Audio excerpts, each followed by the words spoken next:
Sorry I'm late. Technical difficulties. Welcome, friends, new and old. We're back this week talking about Quantum Leap, the 2022 revival sequel series, whatever you want to call it. We're up to episode 6 of the second season. This one's entitled Secret History. Now, there will be spoilers ahead, so if those aren't for you, consider this your final warning. Now on with the show. Episode 6. We took last week off, but that kind of feels like a soft reset, and I don't mean that in a reboot type of way. There's not substantial changes, but it definitely feels like we're entering a new paradigm or a new status quo for the show, and it feels like the first few episodes were just trying to set up that 3-year time gap, and now we're going into, I don't know, the serialized Leap stories or something like that. But before I get ahead of myself, let's talk a little bit about the setup for this episode. So Ben finds himself Princeton, 1955. Now, it's the other side of the country, but for all intents and purposes, it kind of felt exactly like the last few episodes, so the settings don't really feel like he's in different places. I know that's probably just filming locations, and maybe I'm looking at it a little too harshly, but it feels like a lot of these episodes just have the same environmental feeling. Now, I'm not going to break down the entire plot of The Leap. It was fun, it was engaging, but it was more so what it was setting up and the implications going forward that carried a lot of the heavy lifting in this. Magic is not present in the episode whatsoever. He is mentioned. My headcanon is he's off filming the new Ghostbusters film at this point, but I digress. That's not really relevant to the story. This means they need to come up with a new person to be the hologram for this episode, and while it does start out to be Jen, she's called away eventually because of present day shenanigans. So they have to have someone else take over. That is going to be Addison, but based on the history and the things that are going on between Ben and Addison right now, she doesn't feel like that is a viable option. So the only person left who's able to fill in that hologram role is Tom. Now, I both like this and hate it. I hated it in principle when it was first mentioned, but throughout the rest of the episode, I really grew to actually kind of enjoy the Ben and Tom interactions. And frankly, by the end of the episode, I think I have more empathy and compassion for Tom than I do for Addison. And I really did enjoy the interplay between Ben and Tom, because had that not happened, Tom would be this unknown quantity that the rest of the characters would talk about from time to time that Ben knew existed, but it would just be this shady person in the background he had no interaction with. And especially considering Tom was able to view and witness every single moment of Ben's leaps, that would have been a little bit icky and a little bit one-sided. So I am glad they got to come together here. Now, the conspiracy theory part of myself here wants to think that the only reason they brought Tom in was kind of twofold. One, they wanted to give this interaction between Ben and Tom, but two, so that Tom could give all of the exposition to Ben here about his dead wife, the interaction that Tom and his wife had in Princeton, because this was set in Princeton just much earlier than Tom and his wife went there. And I think this is potentially setting something up where Ben, now kind of armed with this information, is able to interact with and potentially change the outcome of Tom and his wife, and this will be one of the turning points. Will Ben make the right decision? Will Ben make the selfish decision? I think that's something we're leading up to, and it definitely feels like these little bits of information are being dropped explicitly for reasons that will become more clear in the future. So that was kind of that interaction. I also like the fact that Hannah came back in this episode. Now, if you've watched my earlier reviews, this wouldn't come as a surprise. I felt like this entire season is setting up some of the characters to potentially come back down the line. The difference here is I can't really toot my own horn on calling that, because in the preseason trailer, we saw this scene where Ben tells Hannah that he's a time traveler. I'm a time traveler. Granted, in that trailer, we didn't know it was Hannah. So a couple of thoughts here. Did Ben change history originally by sending Hannah here? And is this already kind of on the path of a new timeline? That's one thing. Two, is this going to go forward? Are we going to be running into her some time traveler's wife type shenanigans throughout the rest of the series? He's going to have this star-crossed lover out of time relationship with her, and that leads to a few kind of questionable issues similar to Wonder Woman 1984. We saw that they kissed here. I guess that's not too icky, but if they keep having a cross-time relationship and they eventually take things further, I don't know how this is really working because they haven't 100% established the rules. There's no waiting room right now. So it seems like Ben is now like pure energy inhabiting the bodies of other people. So that brings further questions. What is Ben actually allowed to do in these bodies? Because moral questions like that. I don't think the show is actually going to address that, but these are things that could potentially pop up as morally gray areas, and I kind of hope that the show would address them, but I don't really think the show wants to get into that gritty, muddy TV MA territory. There are a couple of other things in this episode that I think tie off into some really long-term implications. We have modern-day stuff, and we have the leap stuff. So let's do the modern-day stuff and then get back to the leap. We have Ian, and we have that shady corporation that Ian's partner works for, who made that quantum leap chip that's kind of feeding information back to this corporation. I keep saying evil corporation. We don't necessarily know that they're evil. That's just the implication because they're blackmailing Ian in this episode. But they are now kind of taking control of the leaps. They shut off the chip because Ian wasn't holding up the side of the bargain of sending over all of the information. So they're trying to take it by force. Jen comes into things later on. They blackmail the blackmailer, so we'll see where that goes. That seems like it's definitely going to be the long-running mystery of the present-day stuff. In the leap itself, this is something to me that could be fascinating, but we'll have to see how it plays out.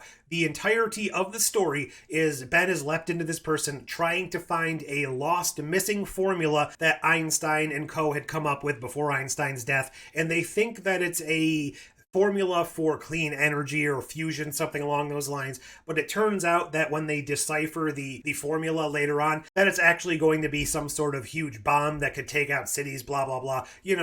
Not good stuff, especially considering there are, and I don't think YouTube likes this word, so I'll just say naughty fellows from Germany that are trying to track it down because of the whole Project Paperclip thing. And they're the foes for this episode. It turns out the person that Hannah had gone to work for was actually one of these people in disguise the whole time. So implications of that aside, Ben did send her to work with this person. So a little bit curious how that will wind up or if that'll come back into play later on.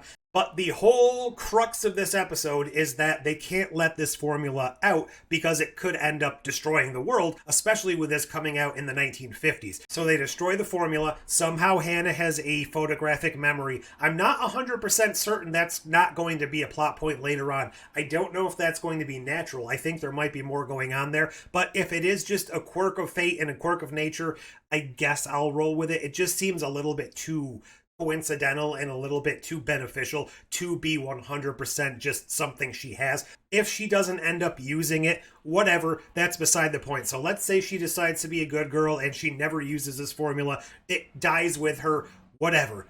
We know, and it's even stated in this episode by Tom himself, that Ziggy has deciphered it. So they have a recording of it. The modern day quantum leap facility has this formula, this fusion bomb or whatever it is. I don't think they necessarily 100% explained exactly what it is, but it seems like even our modern day technology is nowhere equivalent to what this was. So let's just say it's some sort of nuclear fusion bomb. Maybe it could be used for something beneficial, maybe not. Quantum Leap now has this lost formula in its databanks. We have this evil, shady corporation to the side that is stealing the Quantum Leap information because of the chip. Whether or not Ian and Jen were able to firewall it well enough so that they're not getting this transmission, I don't know. But it definitely seems like we have this doomsday weapon in our server room right now, in the Quantum Leap server room, in Ziggy, whatever you want to say. This is definitely leading me to feel like the implication is the doomsday scenario from the end of season 1, the whole thing that kind of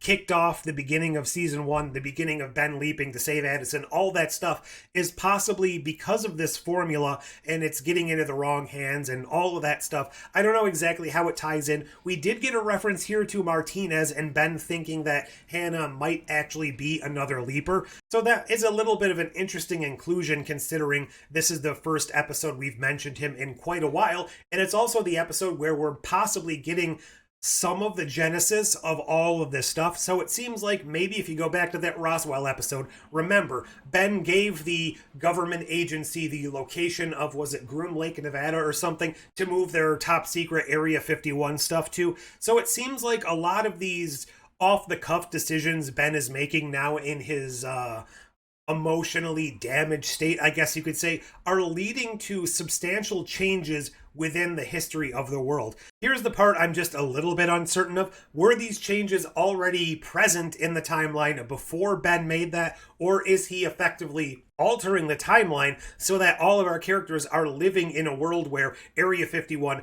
wasn't always where Area 51 is, but the moment Ben changed history, suddenly they're living in the reality where Area 51 was always in that location. Kind of similar to that Kennedy episode from the original, where in the timeline Sam came from, Jackie died as well, but from our point of view, she didn't die because Sam had changed history. We can't be certain if their world is a one-to-one recreation of our world, or if the history of this Quantum Leap world was different to begin with. Two things about the hologram, one that I really liked and one that bugged me, even though it's probably a minor nitpick. So we saw throughout the episode that they kept turning on this particle accelerator, and it was kind of played for laughs at the beginning. It was like, oh, this cool new technology. Ben was like, oh, I've heard of this. I remember reading about this. In letters. That was cool. We had the little scene where she turned it on and it magnetized and kind of pulled the watch to it, which comes back into play at the end of the episode when this happens. You all right? Yeah. As you can see, it also pulled the sword to the particle accelerator when it was magnetized. However, Tom, as the hologram, is literally standing right next to this magnetic field, this huge surge of energy, and there's not even a blip in the hologram. There's no interference. There's nothing. And I know that's such a minor component because it wouldn't have really impacted or affected the story whatsoever. It just would have been a nice touch to make this feel like a really well thought out universe and world, to have the hologram be interrupted. Heck, maybe even do something like the original Quantum Leap did very occasionally, where when things went haywire, other people are able to see the hologram. So maybe Tom starts flickering in and out of reality so that Hannah can see him as well, then giving her a little bit more understanding and feeling that Ben is telling her the truth. I don't know. This is just a wild thought that probably wouldn't contribute to the story. It just would have been nice, and it would have made it feel a little bit more genuine. But the part I did really like, and this is something I touched on earlier in the season as well, is when Tom uses his status as a hologram to actually do a little bit more research, a little bit more recon, to do something the real characters, the flesh and blood characters, couldn't do. It's on the other side. So he's not just standing around talking to Ben the entire time. The hologram doing a little bit of work outside of the norm, not just standing there, doing recon, doing research. It's just nice. That's a kind of a counterpoint to what I just said. It didn't feel genuine when the hologram didn't get messed up by the magnetic field, but here it does feel genuine that Tom is using the holographic form to actually perform duties and activities outside the norm to benefit the storyline and to actually do this research and the recon, similar to how Al did in the original. Speaking of which, we got kind of sort of a call out to Al here in this episode. To Al. To Al.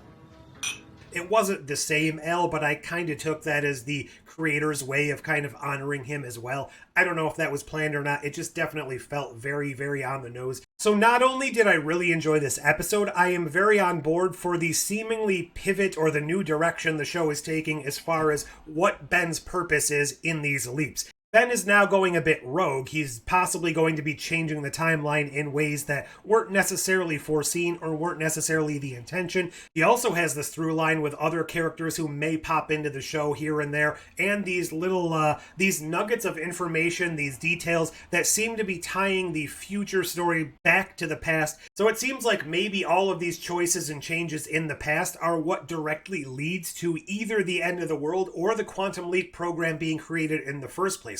Is Hannah actually going to go on to eventually develop the Quantum Leap program in the first place? Is she instrumental? Heck, is she actually Ziggy? I don't think that one's true, but whatever.